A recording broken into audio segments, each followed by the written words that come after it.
I'll tell you, every speaker here today has created a new presentation just for today. They realize that, you guys have heard all the future stuff. You go to all these events. They're going to bring you real world stuff that you can start using tomorrow.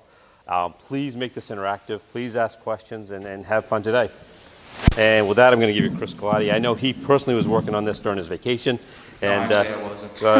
Oh, dude, you're killing me. I did it when I got back. All right. So this is a slide deck that no one's seen before. Including me. Including Chris. And have a good time. All right, so sorry, I'm like double mic'd here for the video. Good for the video? All right. So I'm actually leashed here, so this will be interesting. So yeah, as Chris said, this is a presentation that I kind of put together specifically out of some conversations with a customer a couple weeks ago and some stuff that's sort of been on my mind. So some of it's, I call it a scattered look at service offerings because this was literally done from some whiteboard stuff that I was working on in my office and really just a lot of ideas from customer conversations around how do we deal with service offerings, what's an SLA. So we're going to cover a lot of these ideas that I have. So one of the things I want to point out, so for those that don't know me, first of all, so Chris Colotti, consulting architect for VMware. I've actually been in the Global Center of Excellence now for about 2 years. I spend most of my time writing IP documentation like the vCloud Reference Architecture Toolkit. There's a group of us actually working on that, it's not just me. White papers, there's a new white paper coming out that one of some of these slides are actually based on in a VMware presentation as well. And I do some customer engagements, I do some customer meetings, not as many as I used to. It's my blog site and you can find me on Twitter. So what we're going to talk about today is we're going to take I'm going to take you through a little bit about what I think makes up a service level, right? So there's some caveats in the first slide that although this is on a VMware slide deck, which I probably shouldn't have done, this isn't like best practice. This is just me talking to you guys about what I think about some of these things. Having been an ex-customer and an ex-administrator, I thought it would be just an interesting dialogue because I get these questions all the time and I don't want to answer them always as a VMware best practice person, right? I want to talk about some things that we've seen in the field. We'll take a little bit through allocation models and a deep dive approach. This is based on the white paper that's coming out by Frank Denneman and myself and the VMworld presentation. And then we'll talk about some use cases and designing your catalogs. So some questions I always get is things like this. So what defines a service level? Well, if you ask anybody who works at VMware, the answer is always, thank you. That says the VMware guys in the back, right? It's one of those things where it's multi-dimensional, right? I always get that question. I say, well, how do I write my SLA? It's like, well, what do you want to be in the SLA? And they say, well, I don't know, right? But I got to have an SLA, but I don't know what to put in it. But I got to have an SLA, right? So there's this constant back and forth. All of these precious metals that we always talk about, I hate these things. We always talk about this with cloud. We always say bronze, silver, gold, platinum, whatever. So I'm gonna take you through a conversation I had with a customer around sort of what I call melting these metals, right? How do we break these things down? And is availability actually a service? I get this question all the time. Is availability considered part of the service level? Maybe, maybe not. I've got some thoughts on that. And how are these things, kind of paired together and what have we seen in the field? So this is a key right here. This is not official guidelines. This is me and my crazy brain for 2 weeks sitting in my office trying to come up with something interesting to talk about because Chris told me not to use the same old stuff. So if you don't like what I talk about, you can yell at Harney because he made me do it. So what is a service level agreement? So I actually went out to the Google and I asked, what is a service level agreement? Because I was kind of curious how this thing's defined myself. And this is one of the definitions. So it's basically written around delivery time of the service or performance, and I kind of highlighted the word or specifically because I found that interesting. And it's around mean time between failures, so it does define it as availability, disaster recovery, and also repair, which is also availability. So the interesting part is, where's the and performance? So how many people think that when you get a service level that there's a written definition around a guarantee of performance? You would think, right? But in most cases, from customers I've talked to, there isn't always a guarantee of performance. There's guarantees in other areas, but performance is something that is measured differently, right? So most times it's things like, can you support a disaster? Is my stuff backed up? Those are the kind of things that are in a service level. Performance is a tricky thing. I had this conversation internally yesterday around an internal beta, and I basically told them, do not talk about performance, only because it's about an evaluation program, right? So then you think, oh, if I'm evaluing something, am I evaluing it for function and feature, or am I actually doing a proof of concept where I want to prove performance? Two different things, right, in my mind. So these are some of the metrics, right? So we always look at transactions per second, what are the average response times? It's very hard to define. So if somebody puts that in an SLA, how do they measure it? And then how do you, the customer or the consumer of the cloud or whatever you're using, actually say you're not getting it, right? Is it, I clicked on the website and it didn't come up in 2 seconds, it came up in 5 seconds, right? How many of us as administrators heard that from our web teams over the years? Right? I remember those. Those were always fun. So there's this concept that I have of separating the service level agreement from the level of service, right? So what's in the agreement versus what you're actually getting. And this really is something that I've kind of discovered is multi-dimensional. It's not a flat piece of paper. There's a lot to it. It's one of these things as we walk through this, you'll see there's different pieces that make this thing up. So it's kind of a cube, if you will. So another set of definitions that I found on the Wikipedia, we don't have to go through all these. You can actually see these if you go out there, but they talk about customer-based, service-based, multi-level, but all of them talk about sort of the same thing. They're all around what is in the agreement and what the person is getting. So how does this stuff actually relate to a cloud that you guys might offer as a provider, right? So I always look at it from the provider and the consumer side. So providers are the people who are giving the service, and consumers are the ones who are actually signing a contract for the service level agreement. So I get this all the time. These metals don't make sense to me. Why do we call it gold? Why do we call it silver? Why do we call it bronze? I don't know. Because somebody 3 years ago or 2 years ago when we developed vCloud Director said, this is going to be a cool slide. And I don't necessarily agree with it. So this is how I like to break these things down. And I actually had this conversation with the same customer the other day. And I said, well, what if we looked at these levels differently? What if we said, well, platinum is something more like broken down by hardware, meaning our platinum service is something along the lines of this.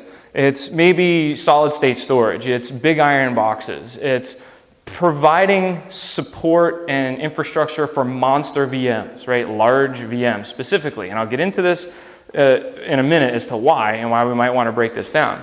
And maybe our gold tier is something a little bit lower. It's maybe fiber channel storage, it's smaller hosts, smaller clusters, less total memory, right? So maybe that platinum tier is, when I say big iron, large boxes with large memory, and I'm still thinking, the larger than 256 gigs of RAM. And then maybe in this tier, we're mixing our allocation models. Maybe we have VMs that are no larger than 24 gigs of RAM. So we're setting parameters, right, in these tiers of service, in this hardware to say, in this provider, in this, from a vCloud Director perspective, in this provider, we're not going to allow anything bigger than 24 gig VMs and maybe 4 CPUs. So we can separate this for maybe some performance. And then as we go down the tiers, it gets smaller and smaller, right? The configuration of the provider changes.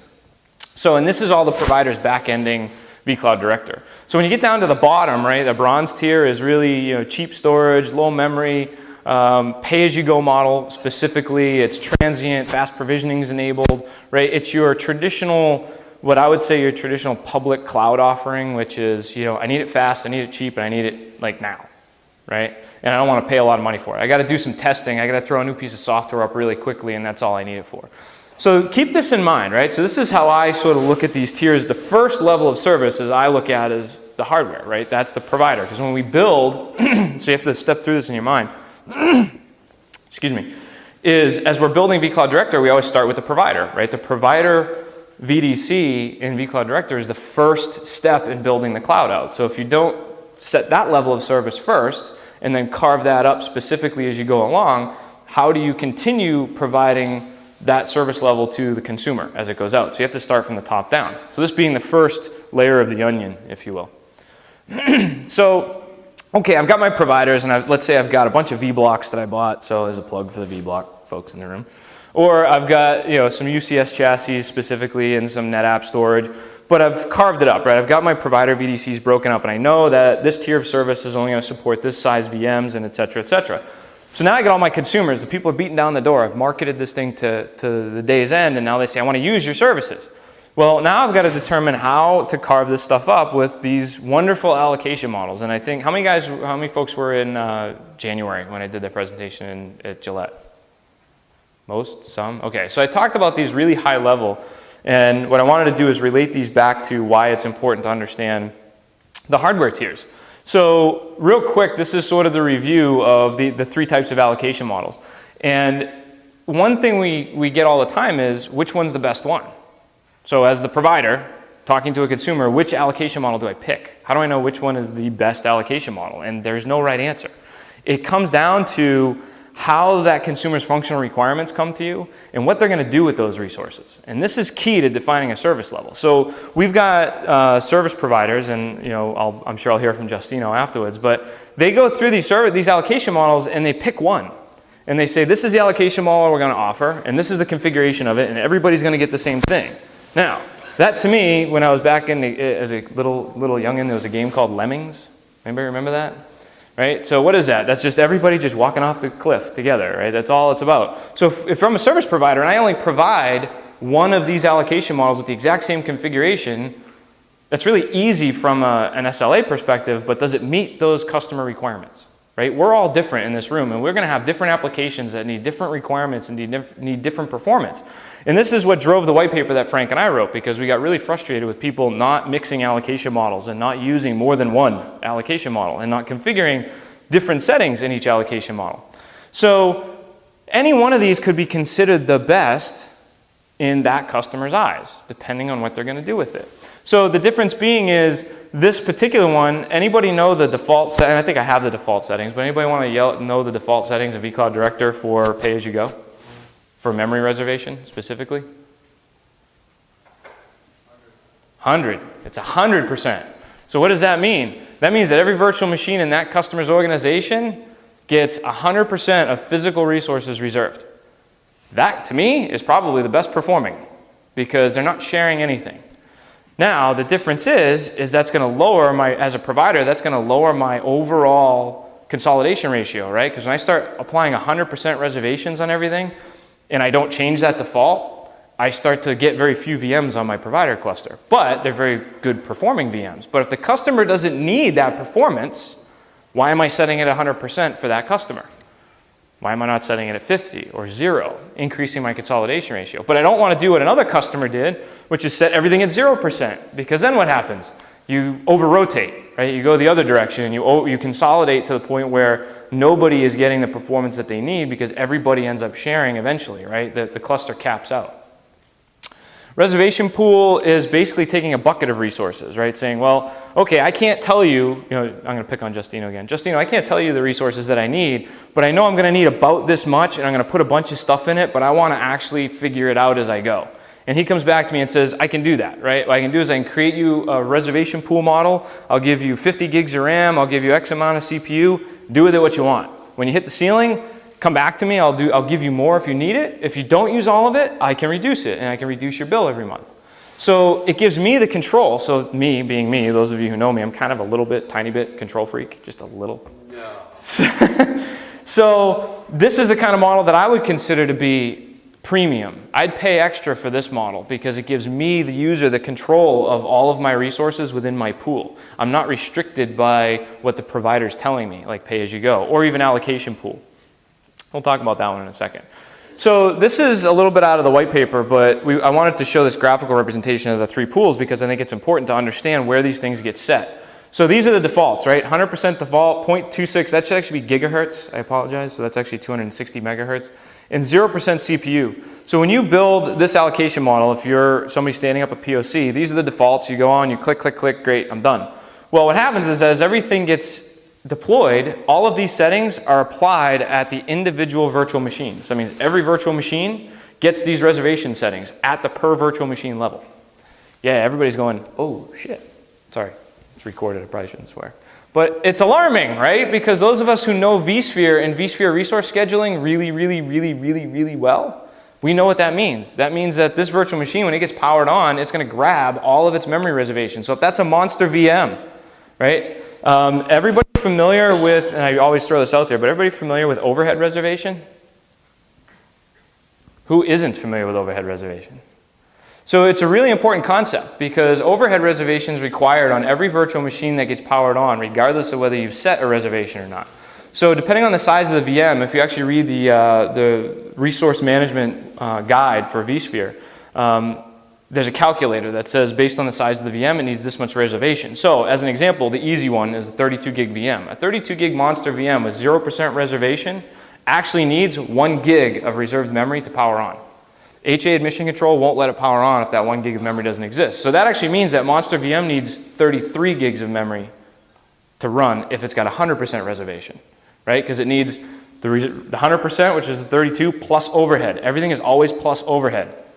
So you have to remember that. So all this applies, and the difference is in vCloud Director, we're setting this one little number of 100%, and we have to understand what's happening underneath the covers, right? So Frank, the white paper that is coming out that's based on this is 37 pages on this. It's really fun to read, actually. So the next piece of this is how does this actually get distributed in vSphere? So as we can kind of tell, based on the previous, the resource pool has no settings. It's like basically going into vCloud Direct or vSphere and creating an empty resource pool, brand new. If you look at the settings, unlimited is checked, expandable reservation is checked. So it's basically allowed to flow, and that's what this means. It flows to the provider. So anybody in your pay-as-you-go model, basically all those individual VMs with all those reservations consume the resources outside of their resource pool at the cluster level, right? So you've got to really monitor that provider. There's really no cap. It's an all-you-can-eat type of model. So it gets pulled directly out of the provider and given to that virtual machine as they come online. So the amount of VMs that you can get in that particular provider, whether it's gold, silver, or bronze, now remember, go back to those models. The first decision was, what kind of performance do you need? Well, I only need 2 gig VMs. Well, okay, we're going to put you on bronze. Well, I need monster VMs. We're going to put you on platinum. So now that very expensive platinum cluster, if you make the mistake or you're not careful about these settings, that monster VM is going to take 32 gigs of RAM right there off the top of that cluster, right? Really expensive hardware, so you got to think about this stuff. So the whole point of this presentation is to get you thinking, right? I like it when people think. So reservation pool does it a little bit differently. So as you can see, it's applied directly at the resource pool level. Nothing gets applied at the VMs. We actually give the consumer control in vCloud Director of those per VM settings in the UI. So they can actually go in and make their own changes. So this is great because how many folks have built like a 3-tier application with a web app database, right? Pretty common. Which VM do you typically want to give more reserved resources to, depending on the application? The database, right? Or if it's a Java application, maybe Java needs some reservation. So in this model, I get my bucket and I could say, oh, I've got all of these vApps. I can fine tune, right? I can literally go in and decide on my own which VMs I want to give more or less to, and then I'm in control of my consolidation ratio within my VDC.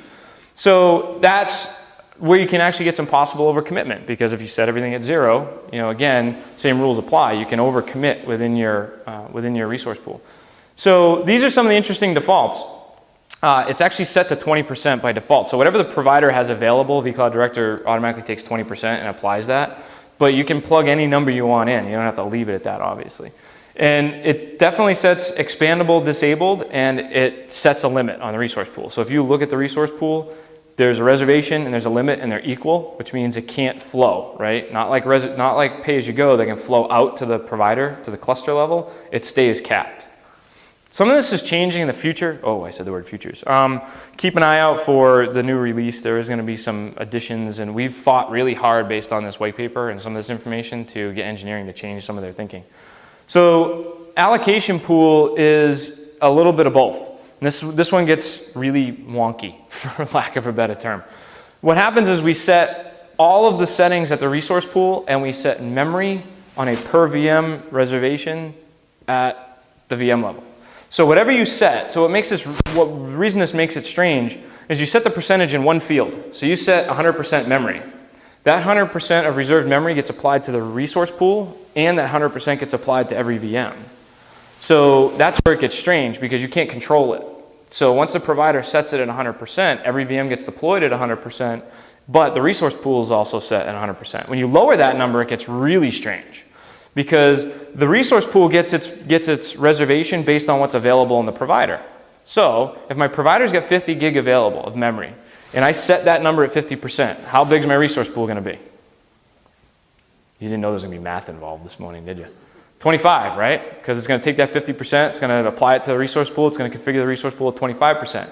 What it also means is every time a virtual machine goes into that resource pool, it's going to get 50% of its individual memory reserved. So if it's a 32 or let's say a 16 gig VM, 8 gig is going to be reserved from that 25.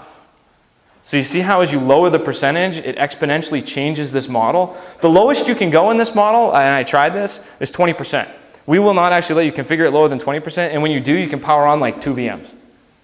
Because think of that calculation and how it applies. 20% of, well, let's do 100, right? 20% of 100 is 20 gigs of RAM, and then if you put an 8 gig VM in there, 20% of 8 is 2, right? It's weird being back in high school. I'm freaking out. So this one you have to really watch out for, right? Because every time you change that number, if you're a service provider, the model that we state is no lower than 75%. So if you're an actual service provider and you want to be a vCloud data center service provider, you can't set this number lower than 75% for that very reason. This is one that's actually getting some adjustment in T2 or 5.1 or whatever the number is going to be. So how does admission control play into this? So this is another great thing to think about when you're architecting and you're talking about cloud. So all this stuff we're talking about is how many VMs you can power on, how much reservation they get. So how many people have ever turned off admission control? Oh, come on, there's more people than that. Raise your hands. So why is that a problem under vCloud Director? So in a regular vSphere environment, why do we do it? We do it because we go to power on the next VM and what happens? No resources available, right? So you go in, you check the box, you power on the next one, and you're supposed to recheck the box. Most people forget to do that part.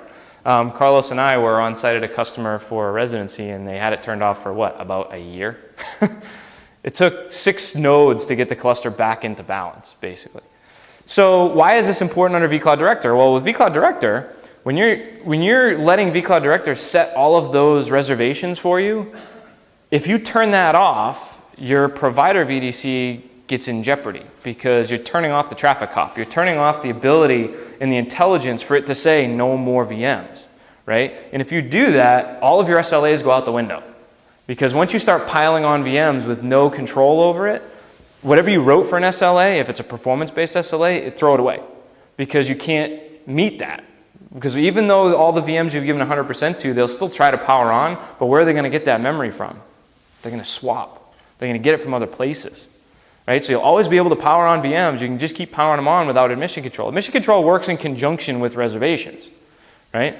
Now, how many people use N+ configurations on their admission control? Like N+1, N+2? How many people use percentage-based? Interesting. I won't go into it, but I've actually, I think Frank's written a couple of articles on it. Relook at your configuration. We actually now recommend most people use a percentage-based. Percentage-based doesn't use slot size calculation. It does it differently. The N+1 uses slot size, which is more conservative. So what happens is we had a customer, another customer story, who had pay-as-you-go. So they had the pay-as-you-go model, a big provider cluster. All of the pay-as-you-go stuff was set to 0%, and they were running monster VMs. And they called me up and they said, Chris, why is our cluster falling down? I said, well, explain falling down. And they said, well, it's just maxed. I mean, it's at capacity. I mean, VMs just keep going on it, and it keeps, it's just nothing's running well. I said, well, how big are the VMs? They said, well, 32 gigs, 8 gigs, 16 gig. And then they proceeded to tell me that the cluster, the back-end cluster, was mixed configuration, which obviously is okay. And I said, well, what do you mean mixed configuration? And they said, well, the hosts have different amounts of memory, physical RAM. And I said, okay, so wait a minute. You're telling me you have 32 gig VMs, you have some 16 gig VMs, and you have hosts that have 96 gig and some hosts that have 192. I said, the hosts that have 96 can only support so many VMs because each one of those needs a 1 gig reservation to power on, where the other hosts can support more. I said, but explain to me one thing. I said, how are you continuing to add things? How is it powering on? I said, oh, well, we disabled admission control. I hung up the phone.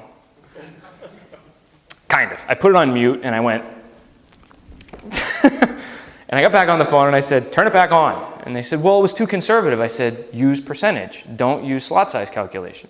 So, and I said, oh, and by the way, take those clusters you built, the ones that have 96 and the ones that have 192, and go back to my first slide and build 2 providers. And put the monster VMs on the bigger hosts so that they can properly support the memory reservations that those need to power on and run. And so they kind of started getting it, right? It's all about, none of this was anything about vCloud Director. We were just talking about actual old school vSphere knowledge, right? What's happened over the year or 2 years is that I think people have seen the simplicity of vCloud Director but forgot all of the ways things work under the covers. I'm still a big nuts and bolts kind of guy. I like to get under there and see what's going on, and so is Frank. So this is why this was fun to write. So this is a little graphical representation of something I drew for the customer on the whiteboard the other day. And I said, well, we've got our bronze, silver, and gold, but what's interesting is the way these are mapped, right? So this down here is the customer's perception of which is better, right? So although this is the provider's bronze, silver, and gold hardware tiers, this is pay-as-you-go, and this is pay-as-you-go, but this one's at 100% reservation, this one's at 0. So even though this one is technically mapped to the silver hardware, to the customer, this is actually the best performing because they're getting the highest level of reservation that they can get automatically. They don't have to think about it. They deploy a VM, it gets 100%. They deploy a VM, it gets 100%, right? This one is sort of their silver tier because they're not doing any per VM settings. So maybe the customer's got their bucket, but they're not going in and setting those. So in my opinion, if somebody gives a reservation pool to a customer and that customer's not going to set the per VM settings, don't give them the reservation pool. Because all they're going to do is deploy from template and everything's going to just pick up whatever the template was configured for. So they're not going to maximize the use of that model. So just a little bit of review as to how this stuff relates to vSphere. So these are the things you got to remember, and I apologize for turning my back, I just can't see the laptop screen. We have to remember that vSphere always owns the resource distribution, right? It's always going to own the resource distribution. So I have 2 rules now. In February I had 1 rule. What was that? Don't disable DRS, and now I have a 2nd rule. Don't disable HA, right? When you're running vCloud Director, those 2 things are key to this infrastructure so that it runs properly. If you don't turn off the stuff that we've engineered, you won't violate constraints. You won't get yourself in trouble. You won't shoot yourself in the foot. The people that go in and start going, I can do this better than VMware engineers, and start making changes, that's when bad stuff happens, right? We have a lot of really smart people in Palo Alto. I'm not one of them, but we have a lot of them out there, and they've done a really good job of making this stuff just work. So don't forget about this. There's this thing called the system VDC, and the reason this one's interesting is it's a resource pool that's created when you build your first vCloud Director instance, and the only thing that goes into that resource pool is your organization network vShield edge devices, right? They're little tiny VMs. Now, that resource pool is just like pay-as-you-go. It can flow, right? It has no limits on it, has no reservations. Most people think this isn't a big deal because the configuration of every edge device is 64 megahertz of reservation CPU and 64 megabytes of reserved memory. Doesn't sound like a lot. Multiply it by 250, because in a large provider who's running a lot of consumer organizations in the same vSphere environment, that number now becomes almost 16 gigs of reservation. So it's something you have to consider as the provider, right? The consumer doesn't know about it, but on the provider VDC, and which provider VDC is it running on? Is it running on the gold, the silver, the bronze? Is it spread out? The way we place those is a little strange right now, so I think that's changing. We actually place it based on the network connectivity that's available, so if all 3 tiers have the same network connectivity, it's a crapshoot which one is going to get the vShield Edge running. So in theory, you could get your vShield Edges running on your Platinum tier with SSD storage. You can always move them after the fact, but don't forget about the overhead, right? I always bring this up. I bring this up with every customer now from working with Frank on this because even I forgot about it, you know. Some of us do this so long that we just forget some of the basics, and he reminded me, and we did, you know, we started talking about monster VMs and started talking about running monster VMs inside vCloud Director. We were like, whoa, wait a minute, this changes everything, right? So understand how it controls everything. You know, not to plug my friend in their books, but this is all really well covered in the DRS HA deep dive book that Frank and Duncan wrote, specifically chapter 13, which is Frank's chapter, or one of Frank's chapters. When we started doing this white paper, I literally opened the book and like started highlighting everything in this chapter because it's still valid and it's really good information. So some design considerations from VCAT 2.0, 2.1, soon to be 3.0 at VMworld. Don't map your provider VDCs to a resource pool. Map them to the cluster. So all these things I've been having you think about, right? All this resource control and all the stuff that happens. So I've been doing that under the assumption that I've pointed my provider VDC to a cluster level. Now, if I point that to a resource pool level, that I can manually make changes on, all rules still apply, but now what happens if somebody goes in and changes that resource pool, that parent resource pool?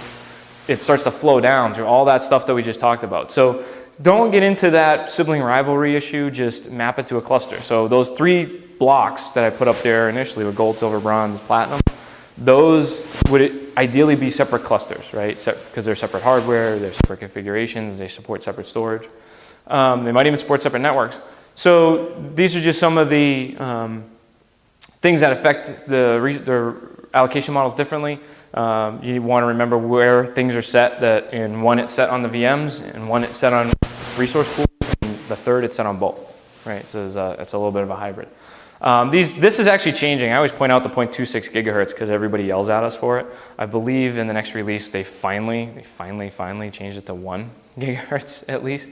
So this was a problem for a lot of people that were deploying and just doing POCs and using the defaults, right? You got 260 megahertz of CPU that was capped and 100% memory reservation. That's kind of a strange VM, right? That VM doesn't really run well. It's got a whole bunch of reserved memory but no CPU because there's a limit on it. Oops. All right, so how do we actually define some of these service offerings? So as I've taken you through this, hopefully you're thinking about why this is so multi-dimensional, right? Because you're dealing with the provider end of it, then you're dealing with the next layer of it, and then you're coming down into what about our availability? So is availability a service? Or as I like to call it, AaaS. Availability is a service. This is new. This isn't out there. I just made it up. But it was an interesting question. Somebody asked me this. They said, should I have an expectation of availability by default? Because if everything behind, Carlos is killing himself back there. If I know that everything back-ending all of my cloud is vSphere, right? And I assume, there's a big assumption that the provider is using vSphere the way they're supposed to. They have HA enabled. They're running multiple clusters. Should I have to worry about availability of the infrastructure? You know, should that, for me, the consumer, be something that's already taken care of, or does that have to be written into the SLA? What about availability of my VMs? Everybody remembers the AWS issue a couple years ago, right? Where consumers put stuff all in the same AWS instance, the same Amazon instance. They didn't separate their application from instance 1 or instance 2, right? I've got a service provider that's a vCloud provider, and they've got one vCloud portal, but they have a data center, they have a cloud in Virginia and a cloud in LA. Now, isn't it my responsibility to make sure that I deploy my application, separated between those two, or is that their responsibility? They've provided me the 2 data centers to use, but it's my application at the end of the day. So where is the line in availability, and where does it become a service? I believe it definitely at the provider level, network availability, storage redundancy, those things are part of the SLA because that's what's being given to me. I can't control that. But I don't really see where people are going to put that, they assume they have that availability, but I don't see where most consumers, and I've heard this, online where they say, well, my application went down. Well, it was all in the same data center. What did you expect? You didn't load balance it. You didn't separate it. Well, I thought you were going to do that. No, we gave you all of the back end, but we don't run your application. We don't manage your application for you. So something else to think about. And maybe gold and platinum actually add some DR functionality by the provider, right? So we wrote, myself and a couple other folks wrote the white paper and the PSO offering for doing SRM with vCloud Director at the infrastructure level, right? So maybe the provider says, okay, if you're on platinum or gold, we've implemented that solution, so we can actually now add another level of service for those data centers or for those tiers because we've implemented actual disaster recovery with SRM on the infrastructure that's running vCloud Director. And maybe they cover the VMs, maybe something else covers the VMs, we don't know, but at least they could say the infrastructure, the cloud will be up in another site. And lower tiers, obviously, you would assume a lower level of service, hopefully. So what makes up the service catalog, right? There's another layer of the onion. So what are we providing in the catalog? So what is the consumer going to be able to go and get, right? Are we providing just base operating systems? Are we providing applications? I can't really talk about a lot of it, but there is something coming in the next month or so that will have some of this make sense, where you'll see what some people are putting in catalogs. And it's varying, right? There's applications. There's a couple companies out there that write, Turnkey's one of them. They write appliances, right? So a service provider could put that appliance into their catalog and give that to you as a consumer to deploy, right? It's basically open source. Do they put Linux in there? Do they put Windows in there? They have to license the Windows stuff, right? So what is in that catalog? It can be any one of these things, but these are the things you have to consider. So from an infrastructure as a service perspective, it's usually not applications. It's usually your operating systems, your base OS, your CentOS, Red Hat, Windows 2003, maybe some of those other things. When we get down into platform as a service, or even software as a service, you're starting to look at pre-built appliances, right? What if that provider is giving you access to a MySQL box? So it's not just a Linux shell, but it's the Linux shell with MySQL installed and configured when you deploy it, right? With a default username, default password, and then you can customize it as you want. Saves you time, right? You don't have to do that install, but if it's all based on that distribution, you can patch it, you can do everything you need to do. But that's part of the service offering, right? Whatever, if there's nothing in the catalog, so if you go to a service provider that has an empty catalog, you know, and you have to do everything, you've got to upload your ISO images, you've got to build all your VMs from scratch, are you really getting a good service? Right? We get what we pay for, and what we pay for, there should be some stuff in the catalog. So, and this is really key. So I get this question all the time, and I'm not sure if any of the guys are in the room that I had this conversation with a couple weeks ago. I always get the question, well, what is everybody else doing? What are their use cases? What's the use case for somebody in my industry? And I look at them and I say, what does it matter? And they look at me like a deer in the headlights, and they say, well, because we want to know what other people are doing. I said, if other people are jumping off a bridge, would you jump off a bridge? What are your use cases? What are the use cases that you want to focus on? And they start to think about it, and they say, well, what do you mean? And we start talking through it. And I say, well, do you do internal development? Do you have developers on site that need to check out VMs or and do application testing? Do you have system administrators that want to bang on a new piece of software because it's the latest, greatest, shiny thing, but they don't have a VM to do it on? Or you want them to eval something else, right, for your organization? And they start to say, oh, well, yeah, we have that. I said, okay, then that's your use case, right? Those are the things you can use cloud for. These are just some of them, right? I mean, this was a big one. When I was a system admin, I mean, I had to go, this was back in, 2004? I had to go beg, borrow, and steal to find a box to put an operating system on so I could test like a new version of an existing piece of software we already had. If I could go to a requisition form and request a VM and have it in 5 minutes and know I could have it for 30 days to test that application, how sweet is that, right? That's a valid use case. That's a huge use case, and everybody in the enterprise space that's looking at cloud, they always say, well, yeah, we see cloud for a service provider. That's the biggest one, right? Your system admins that you want to give them VMs to work with. We are seeing production, so we're seeing some level of production, pre-production. We're seeing people put, not Exchange yet, but certainly web servers and other stuff out in Cloud Director. They're just not putting leases on them, right? The lease just doesn't expire, so it's permanent. Different use cases are going to have different service levels, right? Your developers or your system admins. So if we're all system admins, do we expect that our stuff that we're beating and banging on is going to have DR? Probably not. When we were doing it before, the box under our desk didn't have DR, right? We found a desktop and we threw Windows 2000 server on it and we started loading stuff up. If the power went out, and oh well, right? So that's a situation where those developers or those system admins would be in that bronze tier, that silver tier, right? If they're not doing something that's important. These use cases are always going to constantly evolve. So we're seeing cloud grow, right? We're seeing why it grows because of the self-service piece and people actually building more of it. And stay flexible to be flexible. So what that means is, go back to my original comment around how a lot of service providers have built their offerings around one template. Right? Everybody gets the same org VDC with the same configuration, and it's like it's the Mac commercial, the old Apple commercial all over again. We don't have to do that. Everybody can be different. So keep the cloud flexible. Use what's in it to do all these different things. You can have, technically, two reservation pool models with two different configurations on the same hardware tier, right? They can both live on silver, but customer A and customer B are just going to have a different bucket of resources. It just affects the cluster differently. I think most providers are doing it because it's easy to try to predict what the capacity planning is going to be. Forget that. Don't be easy. Easy is not fun, right? Be creative and be flexible because you can offer more to your customers, right? If I want to be able to go, so I have a space at a service provider, and I figured out what their pay-as-you-go configuration was based on what my testing was. I said, I need another, I need 2 gigahertz CPUs on because they set the limit at 1 gigahertz for pay-as-you-go, and they said, well, that's not our template. I said, I don't care, you're asking me to do stuff for you. give me 2 gigahertz. It's my own organization. What does it matter? I said, it's not going to affect anybody else. And they went, oh, right. They kind of completely forgot, right, that you don't have to have everybody be equal. Everybody can be different. We're all different, right? I'm very different.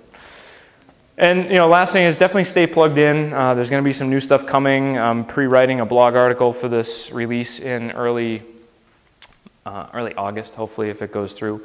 So that'll go into a public beta, I think, if it stays on time. So it'll be kind of cool for some of this stuff. So I'm actually taking screenshots now and working on it. So with that, hopefully, like I said, this was ground up presentation, just a lot of cool thoughts from customers that I've talked to, and hopefully this had no speeds and feeds other than the allocation model stuff, but I wanted to make it something that you guys walk away from as customers and as partners and say, okay, I'm going to go build my cloud. Now am I armed with a little more thought around how I'm going to do this, right? And how do I have to sit down and work through the decisions and the offerings and things like that? Because in January, we talked about vCloud Director, and we went right into vCloud Director, and we dove right into it, and I found out afterwards that I think like 5 people in the room were running it. Or something. So Chris asked me to spin this a little differently because this is more of a baseline, right? Before you install vCloud Director, you have to think about what is my service catalog and what are my service offerings and what is my SLAs going to look like. So we can take questions. We've got a couple minutes since we started a couple minutes late, so you'll have to yell them out because this thing isn't really going to reach very far. So, and then the room, who's got the cricket noise? Tommy.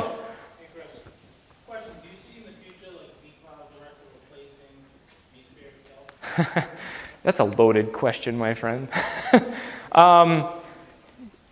Do I see it? Yeah, sorry. So the question was, do I see vCloud Director replacing vSphere? The answer would be no. In a sense, vSphere is the underlying engine, right? So it's always doing the resource management. What I believe you'll see, and I don't know for sure, but you'll start to see a little more of a convergence of the 2 separate products, right? Where what vCloud Director does versus what vSphere does. So I look at it like vSphere is the engine and vCloud Director is more like the transmission, right? I mean, they have 2 completely separate jobs, but we're actually trying to bring those together a little bit in engineering because it is hard to have 2 UIs that basically where one UI is issuing commands to the other that you could do, some people argue you could do manually, but you don't do them as clean, right? You can't set percentages in vSphere. So stay tuned. Definitely there's going to be some stuff happening probably the next couple of years just to bring those a little closer together. But the functionality that you know and love around resource scheduling, that's not going away. That'll always be there.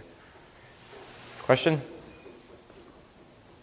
None? Wow, I must have done a really good job. And then Chris is back. Did you want to introduce the next speaker? Or? Sure. Is everyone done? Yeah. Is there no more questions? If there's any more questions, we'll take them. But no? All right. Golf clap. Thank you.